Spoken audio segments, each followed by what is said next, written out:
War is coming. It's been a long time, friend. You've no idea the power I represent. It knows your story and how it ends. It's Friday and time now to talk movies, and that was the clip from the much-awaited Mission Impossible Dead Reckoning Part 1. To discuss that and what else is on the theaters this weekend, let's bring in film critic Richard Crouse. Good morning, Richard. It's great to see you. It's nice to see you. Thanks for having me. So, Mission Impossible, this is Part 1, of course, of this franchise. What do you have to say about this film? So much talk around it. Well, I'll tell you one thing. It is part one, but it doesn't feel like it just leaves you dangling. We've seen movies broken up into sort of cliffhangers before. Harry Potter did it. Dune has done it this year or last year. This time around, it feels pretty complete, although you know that there's more coming. And the reason, I think, is that it's such a satisfying ride all the way through. And part of that are these major, large-scale action scenes performed by Tom Cruise. In the movie Ghost Protocol, Mission Impossible, he scaled the outside of the world's tallest building in Dubai, and it changed the direction of this franchise completely because that sequence was death-defying. It felt real. There wasn't a green screen in sight. And since then, they have upped the ante with these wild stunts that he performs that feel organic. They feel like they have stakes to them, and it really makes a difference to the overall telling of the story in the film. So you've got these giant action scenes. You have a story of intrigue about a machine that could possibly take over the world. We've seen that kind of thing before, but what we haven't seen is just the economy of storytelling, the beauty of the action sequences. This is a lot of fun at the theaters. See it as loud and as large as you possibly can. Wow. If you're lucky enough to live next to a IMAX theater, try and see it there, and you will not be disappointed. It's called Mission Impossible Dead Reckoning Part 1. It's in theaters right now, and I gave it the coveted 4.5 out of 5 stars. That is amazing. 4.5 from Richard Crouse is brilliant. Also, Richard, I mean, since we're talking about stunts, that bike stunt that he pulled off in this film when he jumps off a cliff with the bike, that was something. Well, when you see it in IMAX, too, it has so much more impact than it would if you just saw it on your computer screen or on television, because you get a real sense of the vastness of it, of the actual peril that's involved when he finally launches himself over the edge of this cliff. It really is something. And, you know, those big action sequences really set the Mission Impossible movies since Ghost Protocol apart from the pack. You know, these are the kind of action scenes that other action movies wish they could pull off. Totally, but they don't have Tom Cruise. Perhaps that's why they're not That's able right. to pull it off. That's right. Okay, let's move ahead and talk about the other one, Richard. We have The Miracle Club. It's a multi-generational, heartwarming comedy. Talk to us about that.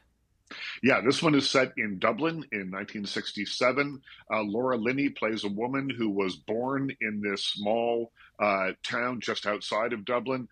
She left rather abruptly. I won't give away any spoilers, and did not return for 40 years. She comes back as an adult to attend the funeral of her mother and to reconnect with her mother's two best friends, played by Maggie Smith and Kathy Bates. The two best friends are not overly welcoming until they all win a trip to go to Lourdes and bathe in the healing waters and perhaps even find a miracle to help improve their lives. Well, there's no miracle for them, but what they do find is an understanding. And so this is a movie that has a great deal of uplift to it. There's nothing really particularly miraculous about the movie itself, except for the performances of Maggie Smith, of Kathy Bates, and of Laura Linney, who really take these kind of underwritten characters who could have just come off as stereotypes and lift them off the page and turn them into something interesting. So I gave The Miracle Club, now playing in theaters, 2.5 out of 5 stars. Really like Maggie Smith. Okay, I have about 30 seconds for this film, so if you could, then I want to talk to you about The Big Strike. Canadian film, The Deepest Breath. What do we know?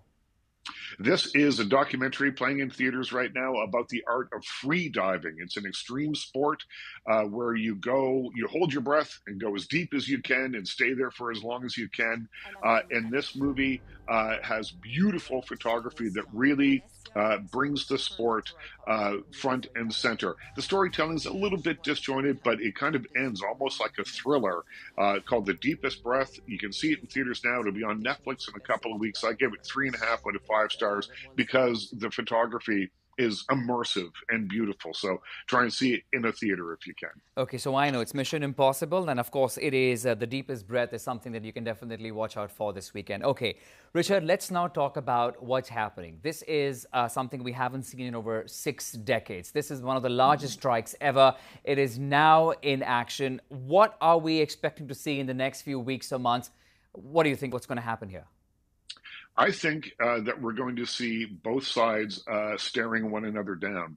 Nobody wants to give up an inch here. You've got the producers, the studios, and the streamers who want the best deal that they can possibly get. They want to use AI. They want to use AI to write scripts. They want to have actors come in as background performers, be scanned, be paid once, and then be able to use their images in perpetuity without paying the actors. So what you have, and then there's a myriad of other issues as well. But what you have here is the producers saying, well, we don't want to pay for a lot of the stuff that we used to pay for.